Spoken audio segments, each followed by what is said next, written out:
welcome back to the In My Beach Boys Room podcast. I am Adam Schreiner. I am sitting here with Matthew Hartz. And today, episode 13. Episode 13. We got one left after this one. Mm-hmm. We're going to talk about Mike Love today. This is the Mike Love episode. And then we'll wrap up the season 2 with the next episode. But with the last of the condensed history up to current time. So this is just a break from the condensed history again, kind of like we did with Carl and Dennis, and now we're on to Mike. And we have Al Jardine. We have the Al Jardine. We did him first, in the beginning. And so the Al Jardine is a badass episode. That's our Al Jardine episode. So we got each Beach Boy or main Beach Boy. Each of the original members, right. Sans Brian, but the whole thing's about Brian. Right. And we even do have a Brian, at least we talk about Brian's songwriting. We have that episode at the very beginning as well. So just real quick with our social media, if you want to hop on Facebook and just search Matthew Hartz. We also have Instagram, Matthew Hartz Music, obviously YouTube, subscribe. Turn on those bell notifications. That all helps us. We appreciate all the comments, all the interaction. We do have Twitter, although we're not very active on it. You got to show me how to use Twitter. I can't. Can you even? I've never tweeted. I don't know honestly, if I want to. Yeah. And I mean, I don't want to keep track of it, but if it'll help our exposure. I honestly haven't even logged in a while. So when I say that we aren't very active, I mean we're not active at all, but we have it. So if Twitter is your thing, you can go on there, and at some point we will probably tweet something. We'll get Matt to tweet something. Yeah. So that's pretty much it.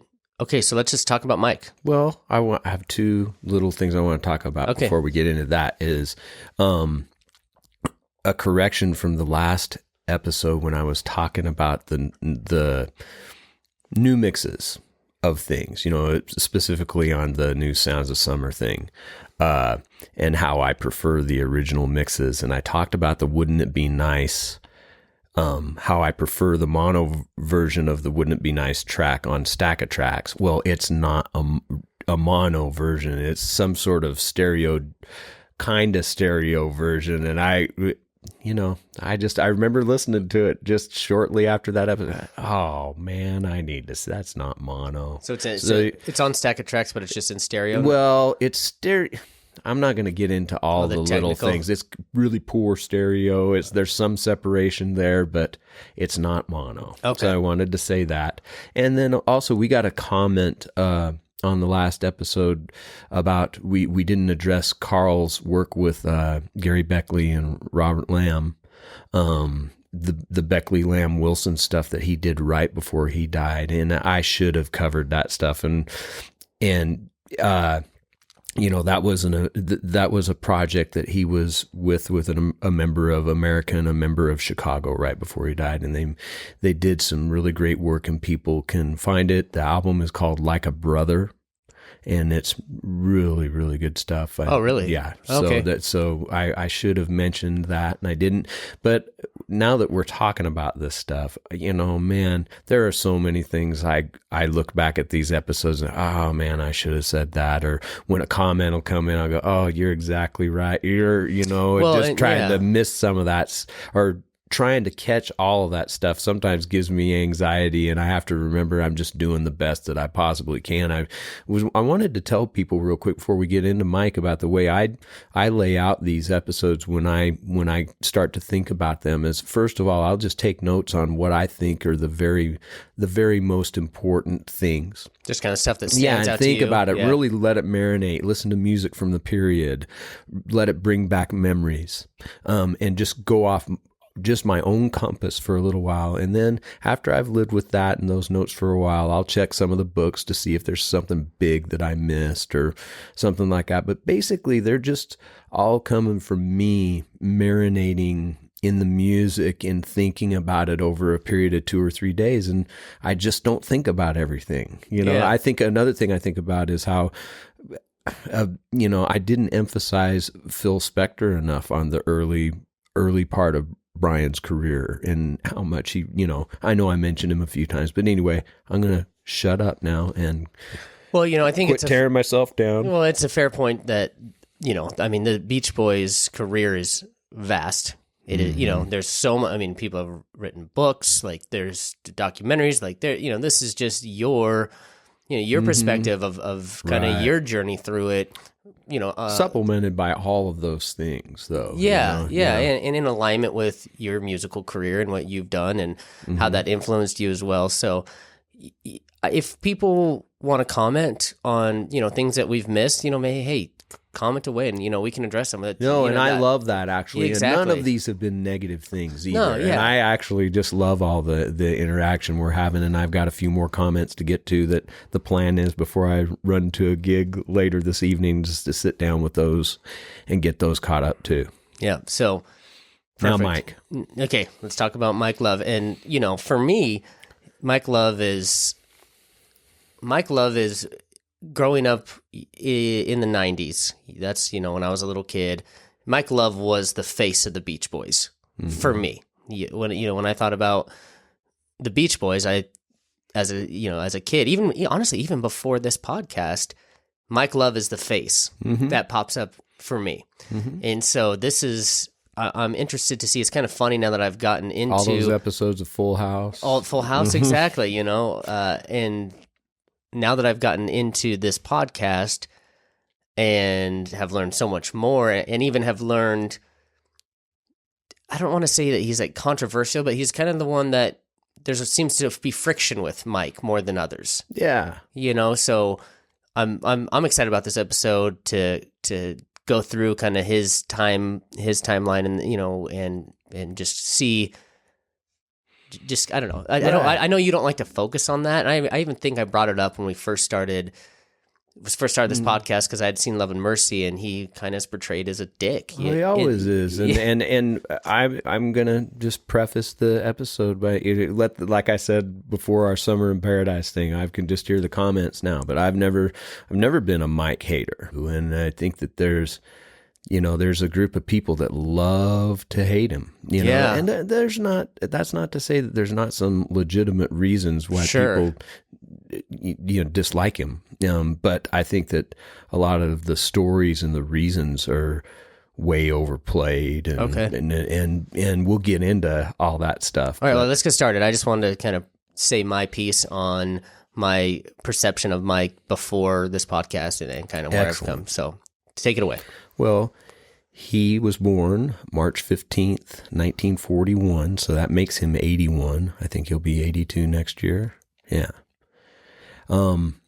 His mom was named Emily, or Glee, I think is the name that most people called her. And she was the sister of Murray Wilson. So that's the connection, right? That's the brother and sister. Right. They had a pretty hard life growing up. Their dad, who I think the dad, Murray and Glee's dad name was Buddy. So this is grandpa to the Wilsons and Mike. But he was a problematic character, had a history with alcoholism, and was real abusive to Murray.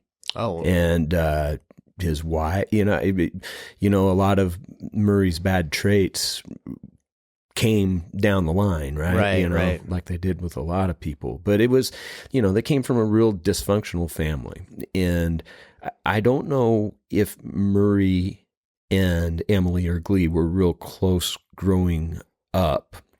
I kind of get a sense that the kids probably had to kind of band together because of that dysfunctional existence. And, but later on, that I don't think that they were close at all, and they started drifting probably, pretty soon into adulthood. But that's just one thing about, I wanted to say that starting out is that's the connection. That's where the Wilson and the Love families come from. Got it.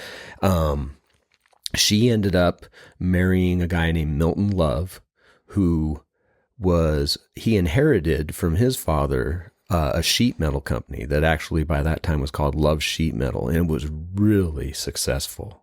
It because of the building boom in Los Angeles, and I can't remember what all kinds of industries they served, but they became pretty affluent pretty quickly, and they moved to a pretty expensive part of Los Angeles, and the exact intersection is Mount Vernon and Fairway, which comes in later, Yep, and then that and is paid tribute to by Brian in that tune off Holland.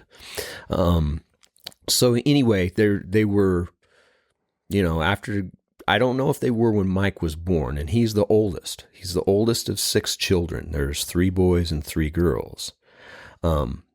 But they were, upper class, ran in those circles, let's say.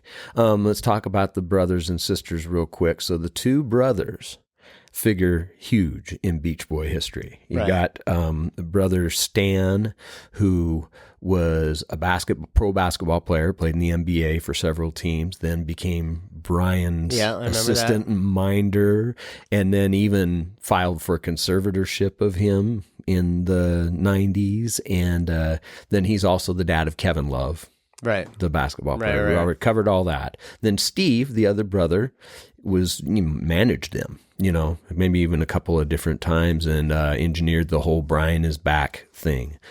Of the 3 sisters, one is real notable, Maureen, because she was a harpist, and she played harp on the Surfer Girl album on at least Catch a Wave and In My Room. Oh. And she even had her own harp album, I think, that came out in the 70s. Interesting. So she wasn't just just a random harpist. Yeah. No, and the work that she does on the Beach Boy records is obvious. It's good. Yeah. It's really good. So anyway, that's kind of fun. So, I said that they were affluent. Their upbringing, the Loves, or the Love children, was a lot different from the Wilson boys. Yeah. Because they were not high society. They were living in the suburbs in a little tract community in Hawthorne. Right. And 3 brothers sharing a bedroom. I guess this house that the Loves had had 5 fireplaces in it. And all kinds of crazy accoutrements that were, not normal for that time. Right. But they also had a stricter upbringing than the Wilsons did. I mean, the Wilsons had a strict upbringing in the sense that Murray was a taskmaster and would beat the shit out of him every once. Right. So I guess it was, but they were allowed freedoms that the Love kids, I don't think, were, and it probably had a lot to do with the people that they became lately. Yeah. So anyway, that's basically, I wanted to cover Mike and his brothers and sisters and what it was like for them growing up in LA as opposed to the Wilsons. Absolutely.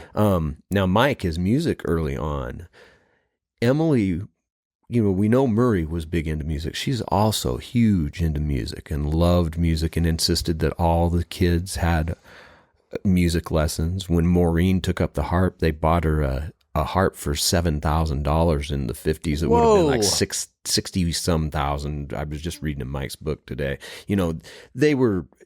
They were affording their children the opportunity to do everything,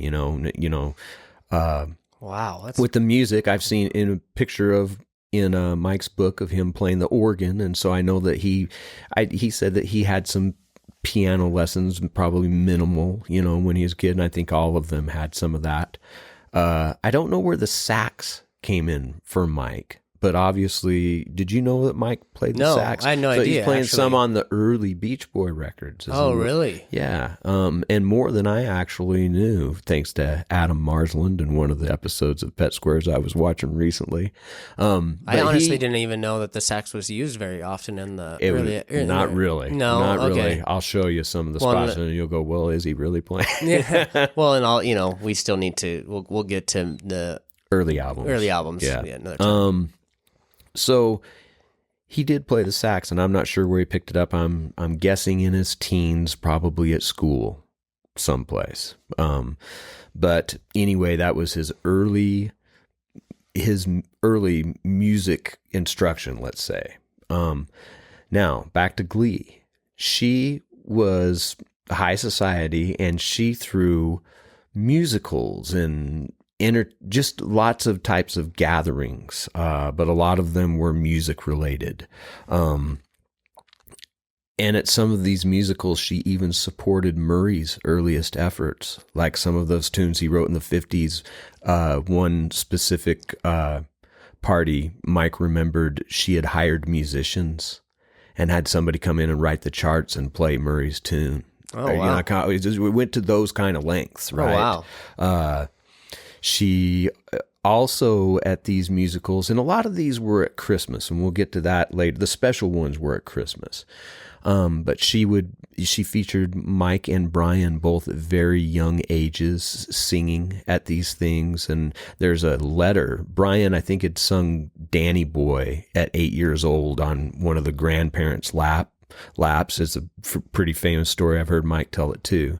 But there's a letter that Glee wrote to Brian after that, and it's published in one of the books, that telling him what a beautiful voice he had, and that if he worked on it, he could probably do something with it someday. And it's just a real touching thing from an aunt. Yeah, you know absolutely. what I mean? At that point, so she was, she's one of these people that in the background is kind of supporting and fostering things, even if she doesn't know that she is. Yeah, that's kind of what it sounds like. But Mike says, especially Christmas, they would have these gatherings, and they would get together and sing harmonies, and it's when he and Brian at these musicals, probably at the Christmas gathering specifically, started forming their real bond on music, which was really huge in the early days.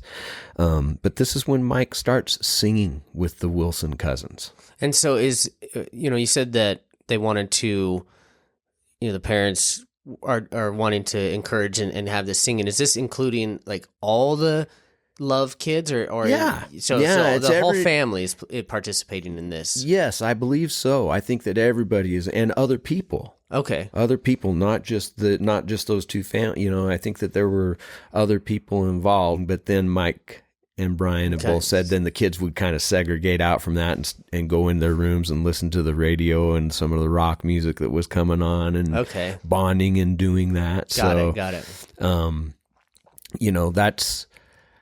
This is where Mike says the Beach Boys really started, at those Christmas musicals. Got it. So about this time too, Mike, his elements of his personality start showing up. Right before the Beach Boys get started, Mike gets his girlfriend pregnant. Oh. Yeah, and he's working at a gas station, I think related to the Love Sheet Metal thing or something like that. So how old is he here? 20 or 19. Oh, okay. And anyway, Mom is not happy. Throws Mike out. Even to the point of, in the book, talks about, the suitcase and the clothes getting thrown out. That in those days, that was a serious transgression, you know, and so, he was put out of the house, and so when I think about Mike and his experience compared to the other guys, he had already grown up a little bit, because he got married to this gal. They had that daughter, Melinda, the first child is what her name was. But he was already, into it, right? He was into life as compared to the other guys. They were just, Carl and Dennis were still just barely teenagers in high school, right. And Brian and Al hadn't gone out. But Mike had, married, kid, working at a gas station. Right. That's what his situation, that's the backdrop of Mike when they first get started, And also, this is the first of Mike's 5 marriages. Although this last one her name is Jacqueline, I believe, and he's been married to her since 1994. Oh, okay. So his older years, less active. Got it right. Well, another thing I want to talk about right now is Mike's musical influences that have a huge thing to do with the Beach Boys. But I mean, specifically Chuck Berry, who influenced them all. Right. But specifically for Mike, it was in a lyrical way, in the way that, Chuck Berry's alliteration is what they way down in Louisiana, close to New Orleans, way back up in the woods among the.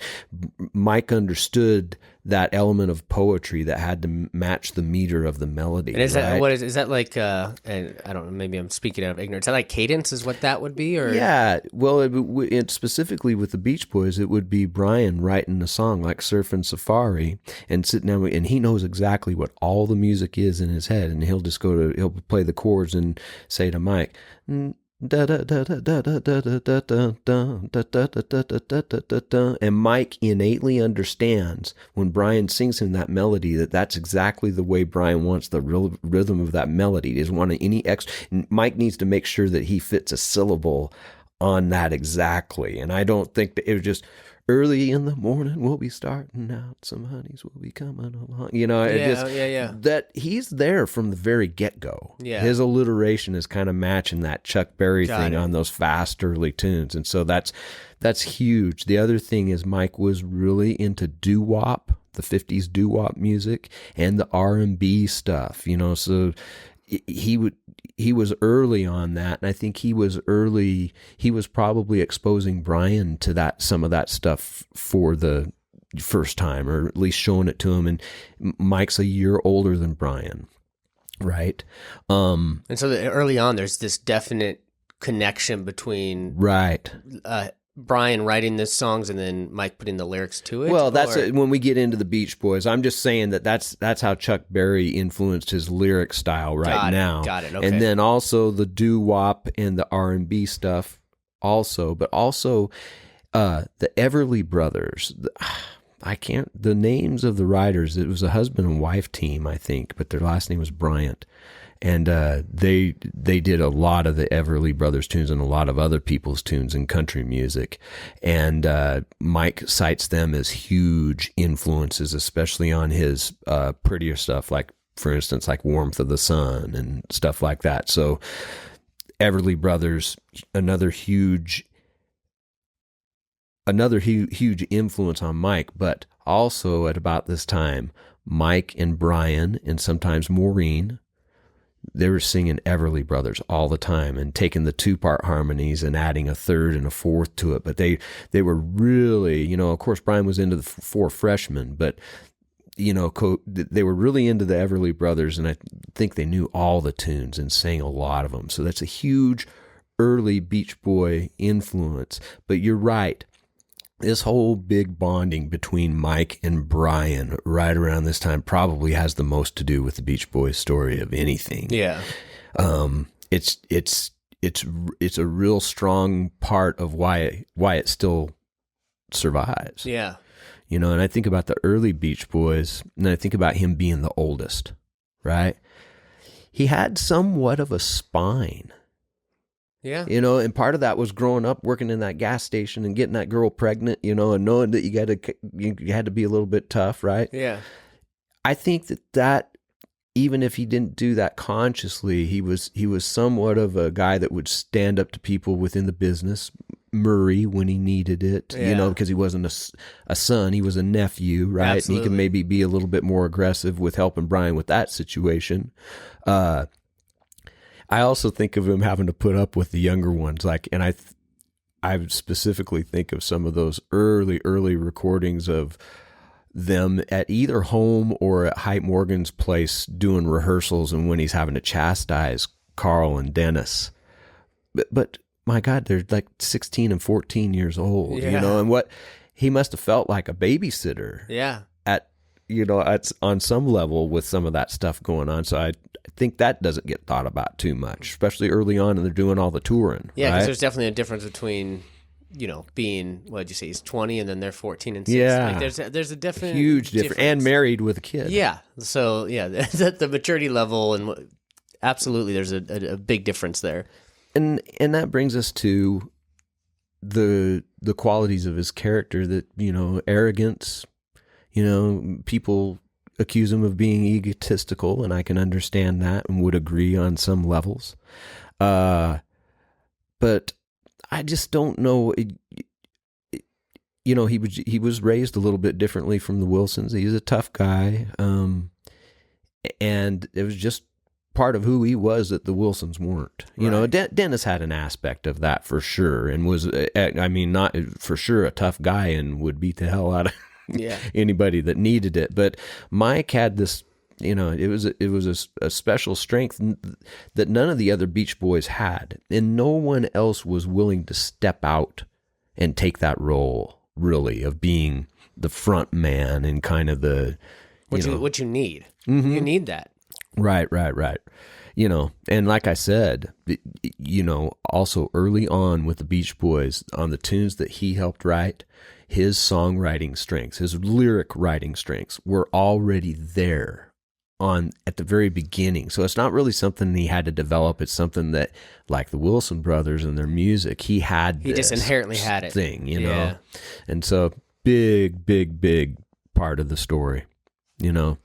I think of early on those tours, and I think the first one was they were all in a station wagon, and Mike was pretty quick to forego that situation. I think he bought a Jaguar. Oh. And he says he took the passenger's seat out so one guy could ride with him and sleep. But they had two guys in the Jaguar and the rest of the guys in the other car. So that's how he solved that little problem for a while. I thought that's pretty funny. Yeah, it's funny. You know, we've been over a lot of the other stuff in other episodes, but I wanted to talk a little bit about in the 60s, the tunes that Mike wasn't credited with. You know, we've talked about that a lot. You know, he wasn't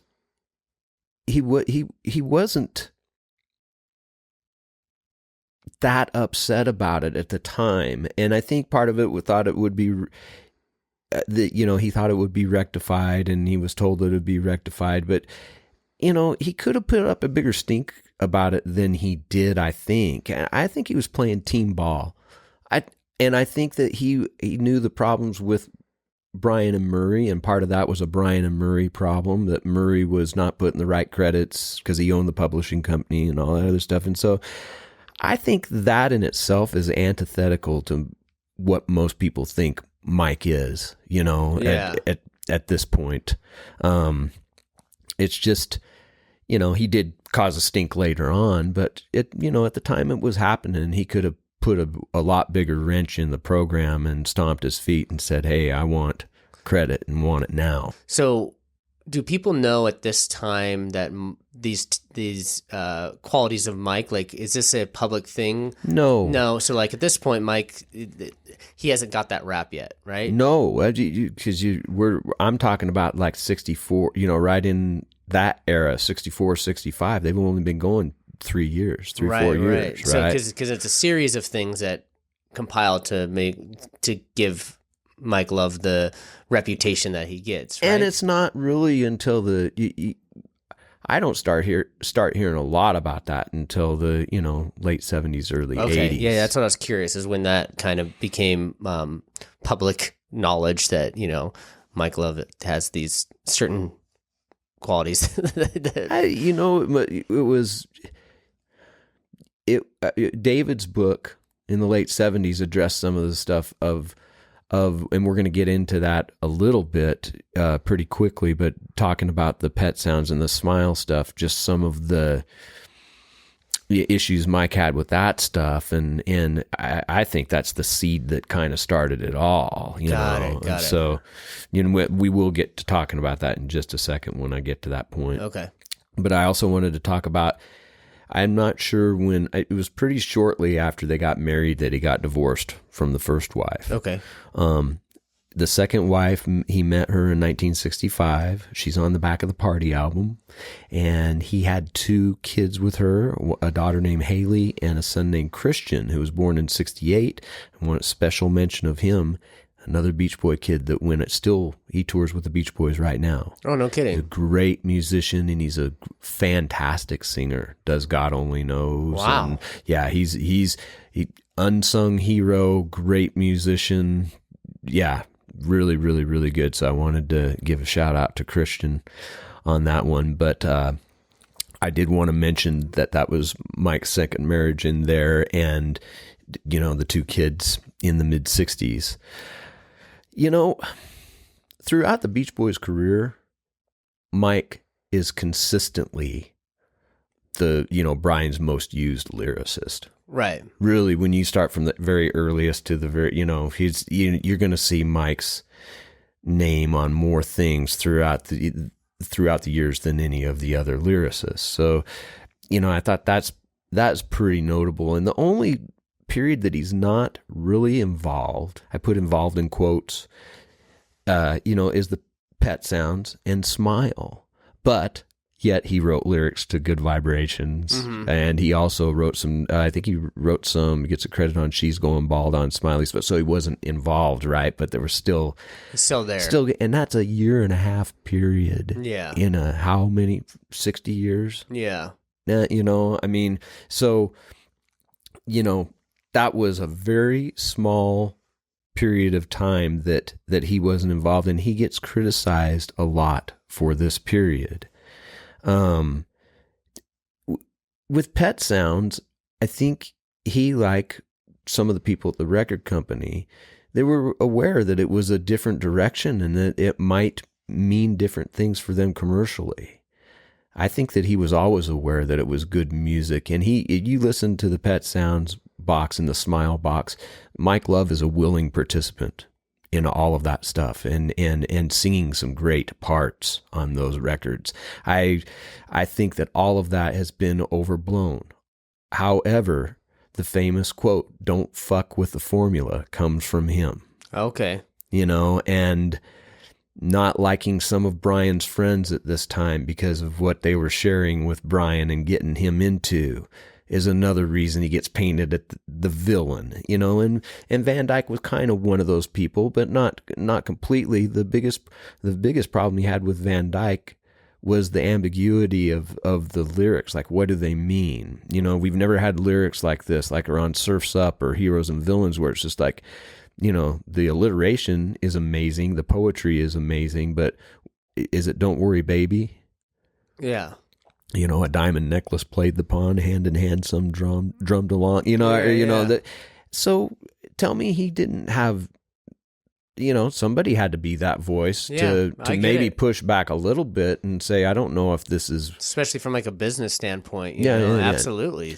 But as far as him being the hater that everybody thought that he was and being the guy that really killed Smile, I don't buy any of that. Because it seems like it's his intent. He had the best intent at heart. Like he just wanted what he thought was best for them. In the sense of like, maybe part of that was a selfishness thing on his part because he realized that his, the livelihood is attached to it and all the nice things he was coming to enjoy, like the big new house and the cars and all that. But they all had that. Yeah, right? Yeah, exactly. I think he was let's just say he was more business minded than the others. Carl was real business minded too, but in another way. Right. But Mike was always, looking at a marketing aspect of things, and so I just, I know that, there's legitimate reasons why people don't like what went on during this period as far as Mike goes. I just think there's a lot more to the story than people will ever really know, to be honest with you. Right. Another thing about Mike, and let's go post Pet Sounds and Smile. He was in on what I would say the new directions. They went a new direction for Smiley Smile, Wild Honey, and Friends, and he was always, in on the program and being part of whatever, needed to happen, playing the part, I guess is what I'm looking for, He also in the early 70s when Riley came in, I feel like Mike played his role great in that too. He became the robed hippie. Yeah. And is Mike the only Beach Boy that didn't leave the Beach Boys? Yeah, he's the one I was gonna get to that at the end, but he's the one constant. Yeah, no, that actually. Oh, yeah, that just popped in my head. Okay, we'll get to that later. Right. Yeah. So, and he through all of these periods, he was the great front man, always morphing a little bit into what he needed to be. I think of the In Concert album from the 72 and 73 tours. We covered it. And before Surfer Girls, for all you oldies but moldies fans. Yeah. He sounds like the epitome of a stoner. Yeah. And that's not my, he did his share of a few, but he wasn't the... known for that, right? Yeah. And I've heard several live shows from the early 70s where he's kind of, we used to get too wiped out to go to the studio, so we built it at Brian's house, and then we just had to go down the stairs. Yeah. I think that all through the periods, he just morphed into what he needed to be for that period. I think that was pretty cool and pretty adaptive, and another reason that they succeeded through those lean years. However, Endless Summer changed all of that. Yeah. He consulted on that with Capitol, because they had left Capitol in 69, right, for Warner Brothers. And so Capitol said, hey, we're going to put out another best of package. And Mike's going, well, let's don't do, let me, basically I would guess it was, hey, let me help you come up with a different concept, and, came up with the title. Okay. So he was involved with Capitol Records of getting Endless Summer going. Right. He was the one of the Beach Boys that did. And then it just went ballistic. Right. So then he had every right in the world or in his mind, to start steering the Beach Boys back in a nostalgia direction. Right. That's why we get 15 Big Ones, and that, everything kind of where the Beach Boys shift into, in some ways, sometimes becoming a parody of themselves. Right. And it becomes much, at the Endless Summer juncture, it becomes much less a Wilson thing and much more a Mike thing. Yeah, and you would say from then on? Yes. Yeah. Mm-hmm. Yeah, I mean, even... right, even right now, it's he's the face. He's the guy, we'll get to that. Well, and one thing, just, you say that they kind of become a parody of themselves, and I've heard you say this before, but it almost seems like, I don't know, that is, for me, that is almost, that's kind of an exaggerated statement, because I do think that there is, and this is just from my perspective of being actually going through these albums pretty, listening pretty closely, that there's still some, although it might be very Mike, has a grip on it, there's still a lot of good Beach Boys music that I seem to have found in there that it just seems like they're sticking with the formula, I guess, to an extent, following, that train of thought. No, that was, I didn't mean for that to be the overstatement that it might have sounded like, because it said sometimes, okay, they would become a parody of themselves. Like, I guess, do you have like an example of like what you mean by that? Oh, just one of the meaningless, it's even one of the more meaningless covers that they might do, like maybe when we've even gone over Peggy Sue off of MIU. Somebody and might actually, really like that, or no, but I get it. That actually makes a lot more sense. They're doing material that's they think people will expect from them instead of just doing what they want to do. And the cover specifically, I think that is actually the best example you could have gave me, because the covers do. That was probably the thing that was the most constantly going through, this period and on. Those were the covers that, those were the songs that were like, yeah, why'd they do this cover? This. So, okay, but you're right. That makes sense. Much, how much music I like from all that period. I mean, there's songs on every album that I see, even Summer in Paradise. Yeah. Well, and real quick, actually, I wanted to bring this up. Probably should have said this at the beginning, but that song that we did the cover of, that Lahaina Aloha. That song, I mean, you can't even find, and this is an absolute tangent, but that's okay. You can't even find Summer in Paradise on Spotify. You can't. When I posted the video on YouTube of Lahaina Aloha, when I posted it, I didn't even get a copyright tag.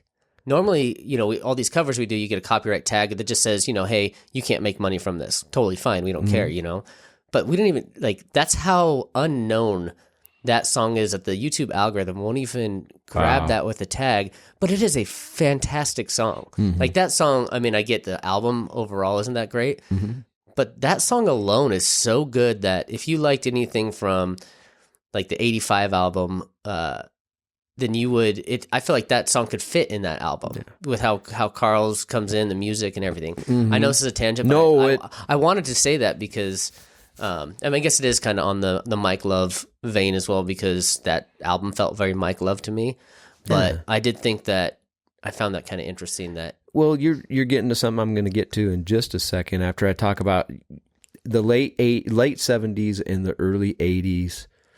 You know, he really is a huge force, and his frontman thing kind of comes to the fore. I mean, he's, you know, it's a different thing than the early 70s, but you know, he's really kind of keeping things together, you know, on a level. You know, he's that constant and he's doing a good job at this point around the time of the 25th anniversary, which was 86. This is where he really starts to take charge. And this is when he gets specifically together with Terry Melcher. And Bruce is the old friend of Terry's, but really working closely with Mike at this point too. And they got together with John Phillips of the Mamas and the Papas, and a couple other guys. I can't remember who all they were riding with, but mainly Mike and Terry. But they came up. They did the California Dreamin' cover. They did Rock and Roll to the Rescue, then comes Kokomo, then the Still Cruising in Summer in Paradise. That's basically this kind of the same team of guys that you grew up with. Yeah.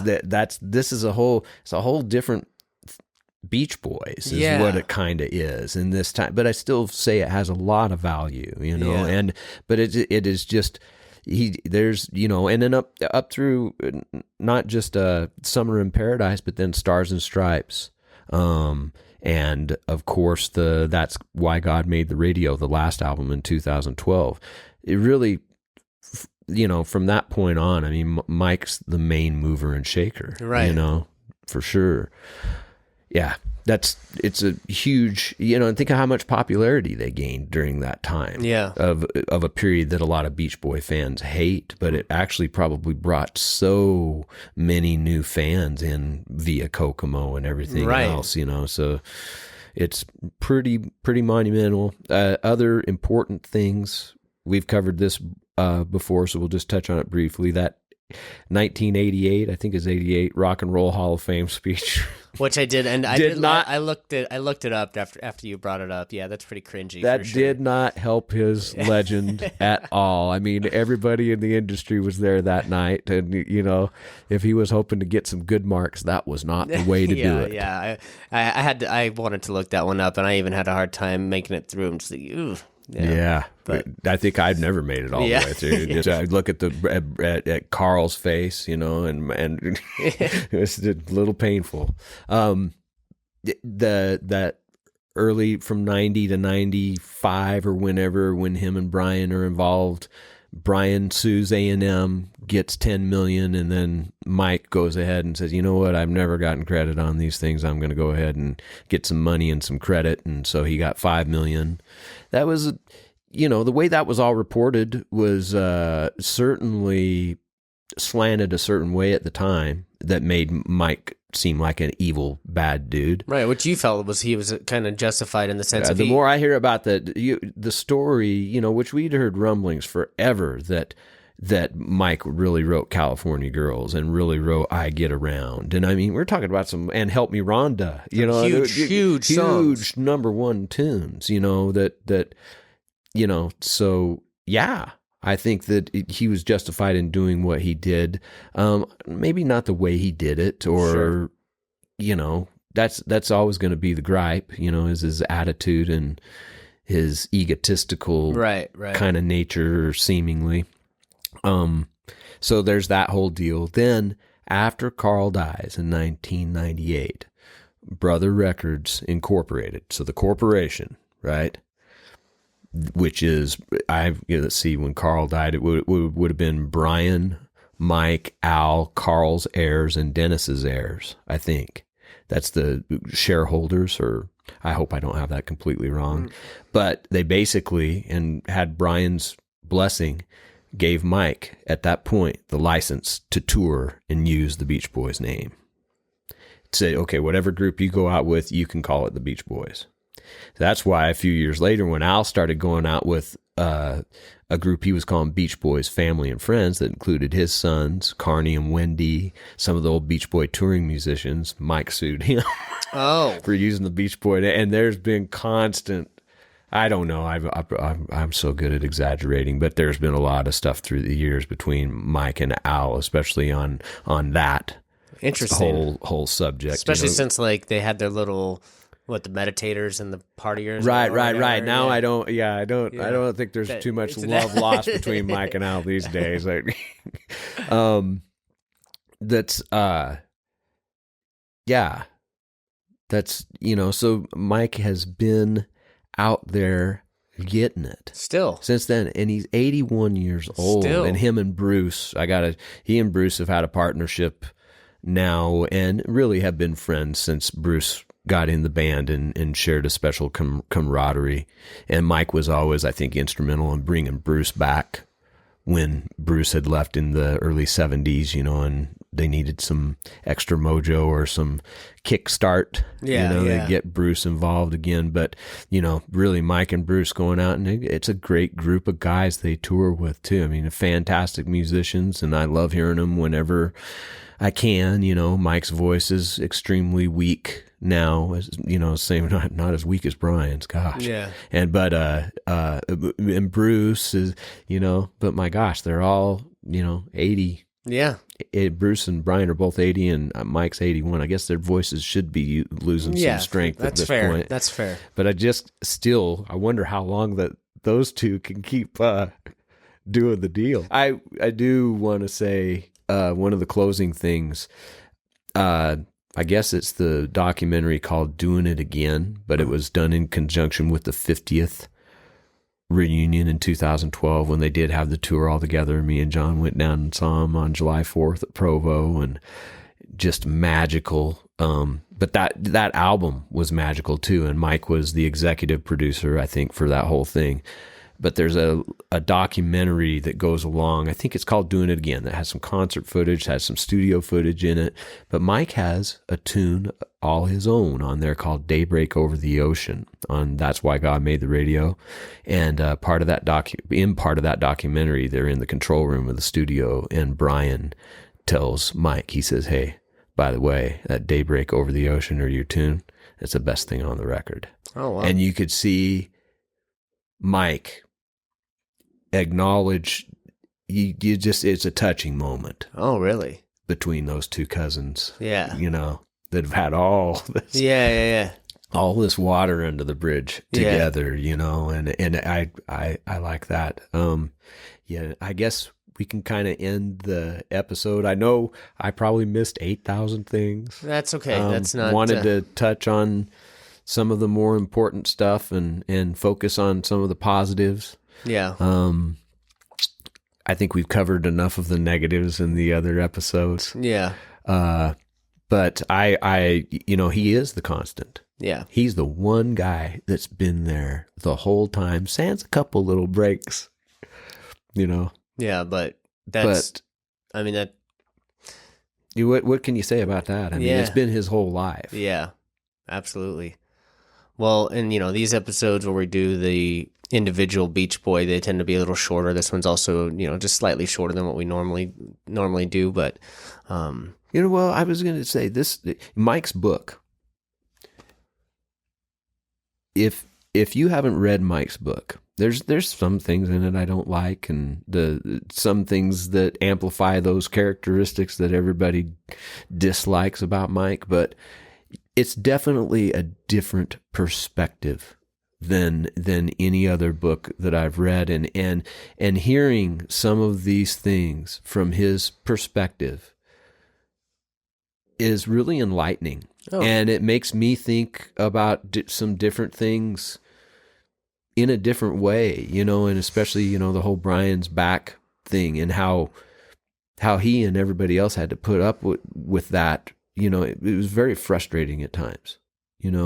about just having to deal with Brian in that state, and Brian not always taking care of himself and showing up to gigs not all there, and of course, and I'm probably getting into it a little bit more than I even want to right now, but it really, there are some things in Mike's book that I learned from, and I'm glad that I got his perspective on those things, because it definitely made me think a little bit. And I think everybody needs to think a little bit when it comes to Mike Love. Definitely. Well, yeah, I think this will wrap up this episode then. Yeah. You did the song. I don't know if you want to. We're gonna do "Everyone's in Love with You," his tune from 15 Big Ones.